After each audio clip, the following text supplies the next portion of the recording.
नमस्कार छात्रों, YouTube channel में आपका स्वागत है। आज की कक्षा में आप पढ़ेंगे कक्षा 10 का इतिहास का चौथा चैप्टर में भूमंडलीकृत विश्व का वर्णन का दूसरा भाग में 19वीं शताब्दी 1815 से 1914 तक। तो छात्रों, 19वीं सदी में दुनिया तेजी से बदलने लगी थी। आर्थिक, राजनीतिक, सामाजिक, सांस्कृतिक और तकनीकी कारकों ने जो है पूरे के पूरे समाजों की काया पलट कर रख दी थी और विदेशों से जो है संबंधों को नए ढर्रे में ढाल दिया था। अर्थशास्त्रियों ने जो है अंतर्राष्ट्रीय आर्थिक विनिमय में जो है 3 तरह की गतियों जो है या प्रवाहों को जो है उल्लेख किया है और इनमें पहला प्रवाह जो है व्यापार का होता है, जो 19वीं सदी में मुख्य रूप से वस्तुओं जैसे हो गया कपड़ा या गेहूं आदि के व्यापार तक ही सीमित था। और दूसरा श्रम का प्रवाह होता है। इससे लोग जो है काम या रोजगार की तलाश में जो है एक जगह से दूसरी जगह जाते हैं। और तीसरा प्रवाह है पूंजी का होता है, जिसे अल्प या दीर्घ अवधि के लिए जो है मतलब कम या ज़्यादा समय के लिए जो होता है वह दूर दराज के इलाकों में निवेश कर दिया जाता है।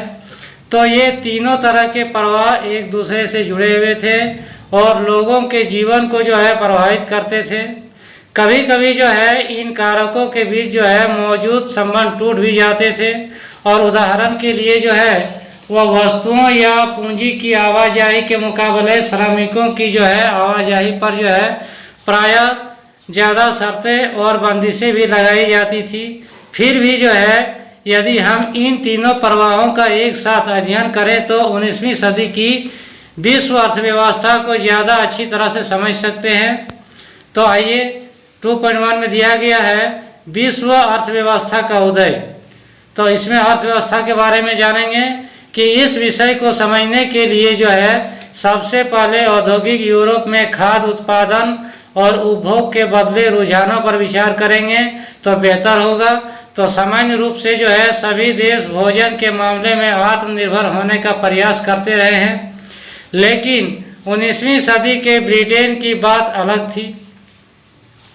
अगर उस समय ब्रिटेन खाद्य सामग्री पर आत्मनिर्भरता के रास्ते पर चलता तो वहाँ के लोग का जीवन स्तर गिर जाता और सामाजिक तनाव फैलता। तो आइए देखें कि इस आशंका के पीछे क्या कारण थे। तो छात्रों, 18वीं सदी के आखिरी दशकों में जो है ब्रिटेन की आबादी तेजी से बढ़ने लगी थी और नतीजा ये हुआ था कि देश में भोजन की मांग भी बढ़ी। जैसे जैसे शहर फैलता गया और उद्योग बढ़ने लगे तो कृषि उत्पादों की मांग भी बढ़ने लगी और कृषि उत्पादन महंगे होने लगे।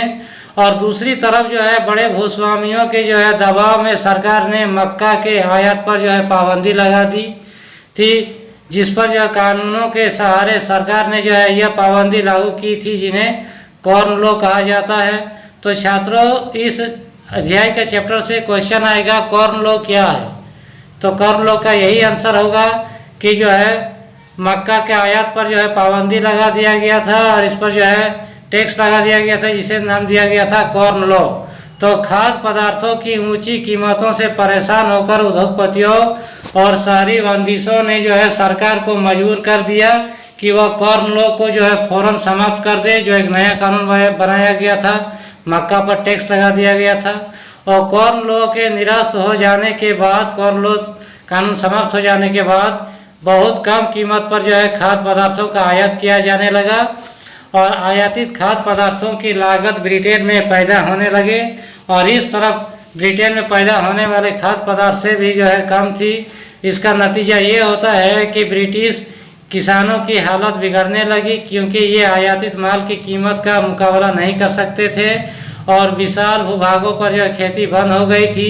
हजारों लोग बेरोजगार हो गए थे और गाँवों से उजड़कर वे या तो शहरों में या दूसरे देशों में जाने लगे थे।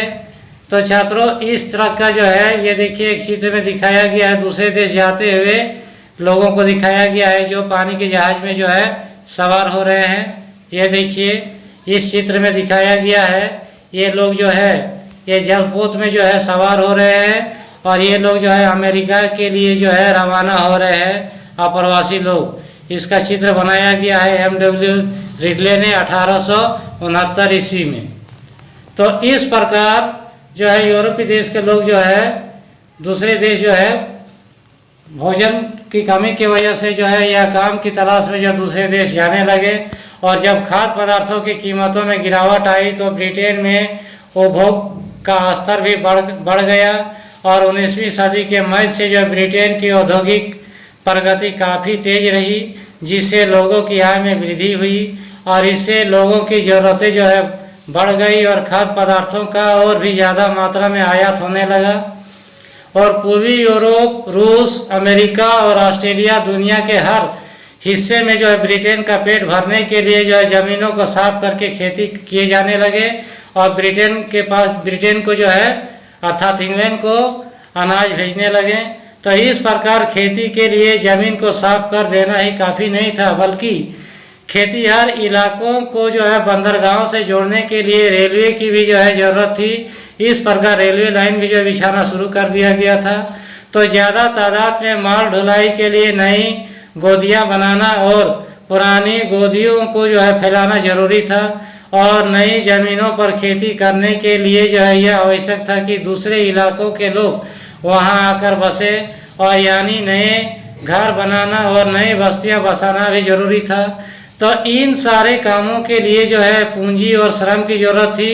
और इसके लिए लंदन जो है इंग्लैंड का मुख्य शहर, इंग्लैंड की राजधानी जैसे जो है वित्तीय केंद्रों से जो है पूंजी आने लगी। और अमेरिका और ऑस्ट्रेलिया जैसे इन स्थानों पर जो है मजदूरों की कमी थी, वहाँ के लोगों को जो है ले जाकर बसाया जाने लगा, यानी श्रम का प्रवाह जो है होने लगा।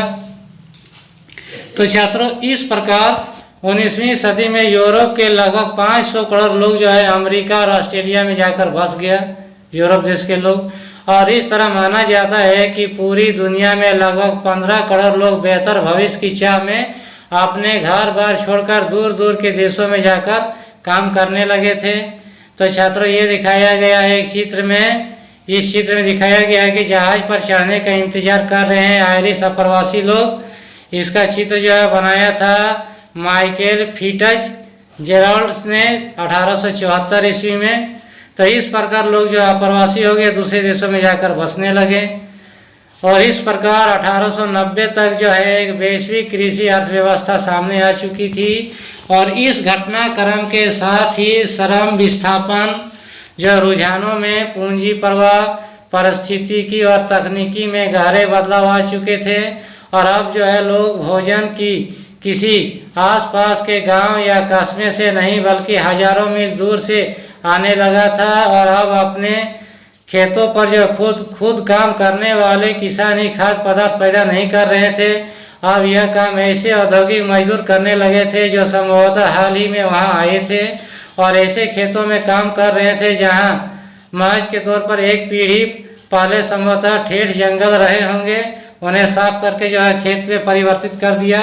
और इस प्रकार खाद्य पदार्थों को एक जगह से दूसरी जगह पहुंचाने के लिए रेलवे का इस्तेमाल किया जाता था, रेलवे लाइन बिछाया जा रहा था। और इस प्रकार रेलवे का जो है नेटवर्क इसी काम के लिए जो बिछाया जा रहा था।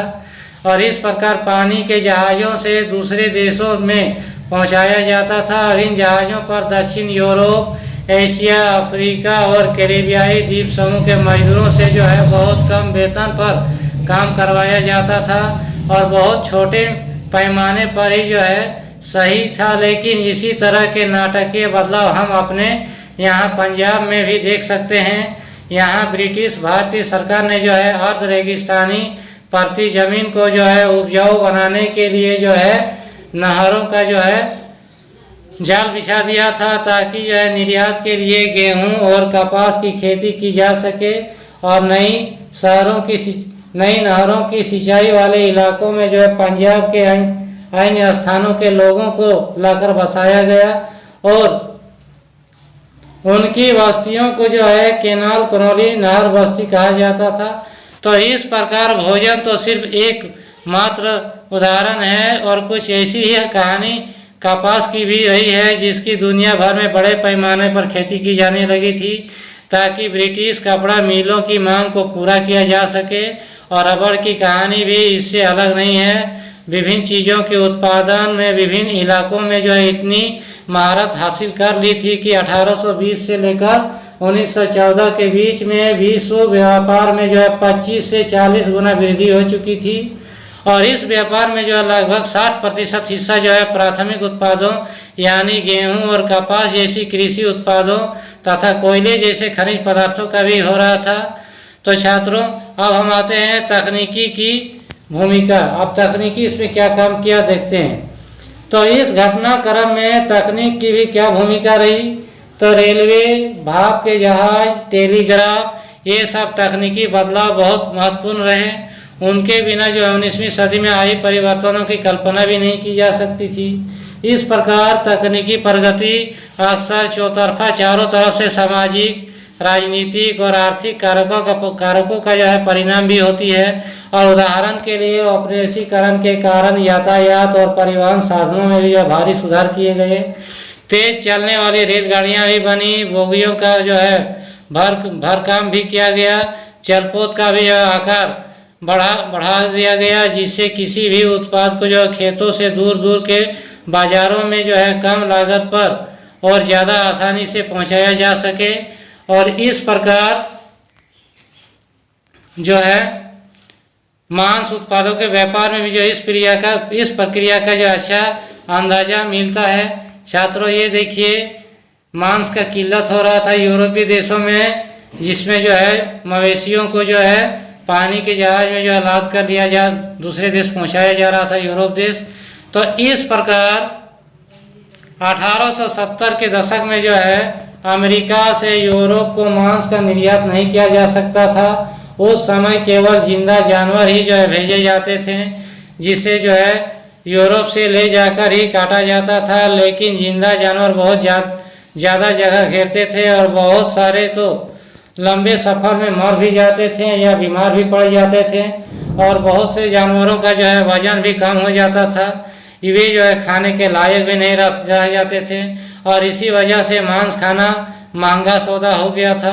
सभी लोग जो है मांस नहीं खा पाते थे। और यूरोप के गरीबों की तो है पहुंच से बाहर हो गया था मांस, क्योंकि गरीब लोग का कमाई उतना नहीं था, इनकम ही नहीं था, तो मांस कहाँ से खा पाएगा। सिर्फ अमीर लोग ही जो है मांस खा पाते थे। तो इसी तरह पर जो है ऊंची कीमतों के कारण मांस उत्पादकों की जो है मांग और उत्पाद भी जो है कम रहता था। और नई तकनीक के कारण जो है आने पर जो है स्थिति बदल गई और पानी के जहाज़ों को जो है रेफ्रिजरेशन किया गया, उसकी तकनीकें स्थापित की गई, जिससे जो है जल्दी खराब होने वाली चीज़ों को भी जो है लंबी यात्राओं पर ले जाया जा सकता था। तो छात्रों, ये दिखाया गया है एक जहाज़ है जो मांस को अलेक्जेंड्रा जलपोत पर लादा जा रहा है। 1878 का जो है लंदन न्यूज में जो दिखाया गया है, ये देखिए दिखाया जा रहा है। ये देखिए मांस को जो है काट कर जो भरा जा रहा है पैकेटों में। तो इसके बाद तो जानवरों को जो है यात्रा से पहले ही मारा जाने लगा। और अमेरिका, ऑस्ट्रेलिया और न्यूजीलैंड सब जगह से जानवरों की बजाय उसका मांस यूरोप देश भेजा जाने लगा। और इससे न केवल समुद्री यात्रा में आने वाला खर्च कम हो गया, बल्कि यूरोप में मांस के दाम भी गिर गया। और यूरोप के गरीब को भी जो है ज़्यादा विविधतापूर्वक खुराक मिलने लगा। कहने का मतलब है कि अब गरीब लोग भी जो है सस्ते कीमतों पर जो है मांस खरीद कर खा सकते थे। और पाव रोटी, और पहले इसके पास सिर्फ आलू और ब्रेड होते थे गरीब लोगों के पास, लेकिन अब जो है बहुत सारे लोगों के जो है भोजन में मांसाहार भी जो है और मक्खन, अंडे भी जो है शामिल हो गए हैं। और जीवन स्थिति सुधरी तो देश में शांति स्थापित होने लगी और दूसरे देशों में जो है साम्राज्यवादी मंसूबों को जो है समर्थन मिलने लगा। इसके बाद आते हैं छात्रों 19वीं सदी के आखिर में उपनिवेशवाद किस तरह फैला। तो 19वीं शताब्दी के आखिरी दशकों में व्यापार बढ़ा और बाजार तेजी से फैलने लगा। और यह केवल फैलते व्यापार और संपन्नता का ही दौर नहीं था, हमें इस प्रक्रिया के स्याह पक्ष को भी जो है नज़रअंदाज नहीं करना चाहिए। व्यापार में भी जो है इजाफे और विश्व अर्थव्यवस्था के साथ निकटता का जो एक परिणाम हुआ।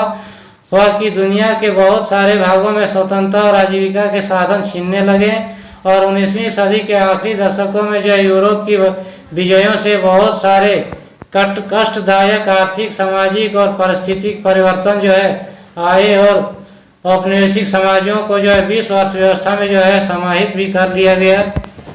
और इस प्रकार जो है जरा अफ्रीका के भी जो मानचित्र को देखिए, ये दिखाया गया है अफ्रीका देश का मानचित्र। ये देखिए मोरक्को, अल्जीरिया, मध्य कांगो, ये अटलांटिक महासागर के बगल में है, विश्व का दूसरा महादेश क्षेत्रफल की दृष्टि में। तो छात्रों अब आएंगे अफ्रीका में, वहाँ से जो कुछ देशों की जो सीमाएं तो बिल्कुल सीधी लकीर जैसी है, मानो उन्हें फुट्टा इसके रख कर खींचा गया हो। और दुर्भाग्यवश जो है यही हुआ भी था अफ्रीका पर कि अफ्रीका के कब्जे की कोशिश में लगी प्रतिद्वंदी यूरोपीय ताकतों ने जो है अपने अपने इलाके बांटने के लिए जो इसी तरीके का सहारा लिया था। और 1855 में जो है यूरोप के ताकतवर देशों की जो है बर्लिन में एक बैठक हुई थी, जिसमें अफ्रीका के नक्शे पर इसी तरह लकीरें खींचकर उसको आपस में बांट लिया गया था और इस प्रकार जो अफ्रीका को कब्जा में कर लिया था यूरोपीय देश। और 19वीं सदी के आखिर में जो है ब्रिटेन और फ्रांस ने जो है अपना शासन वाले विदेशी क्षेत्रफल में भारी वृद्धि कर ली थी और बेल्जियम और जर्मनी नई औपनिवेशिक ताकतों के रूप में जो सामने आए और पहले स्पेन कब्जे में रह चुके थे और कुछ उपनिवेशों पर जो कब्जा करके 1890 के दशक में जो है आखिरी वर्षों में संयुक्त राज्य अमेरिका भी जो है औपनिवेशिक ताकत बन गया था। तो आइए देखें कि उपनिवेशवाद जो है और औपनिवेशिक समाजों की जो है अर्थव्यवस्था और रोजी रोटी के साधनों पर क्या असर पड़ा। तो छात्रों अगले वीडियो में जो है इस चैप्टर का तीसरा भाग में बताएंगे रीडर पेस्ट के बारे में। ये देखिए छात्रों, ये लोग जो है ये मध्य अफ्रीका में जो है सर हेनरी मोटर स्टेनरी और उसकी टोली जो है चित्र दिया गया लंदन न्यूज में 1871 में।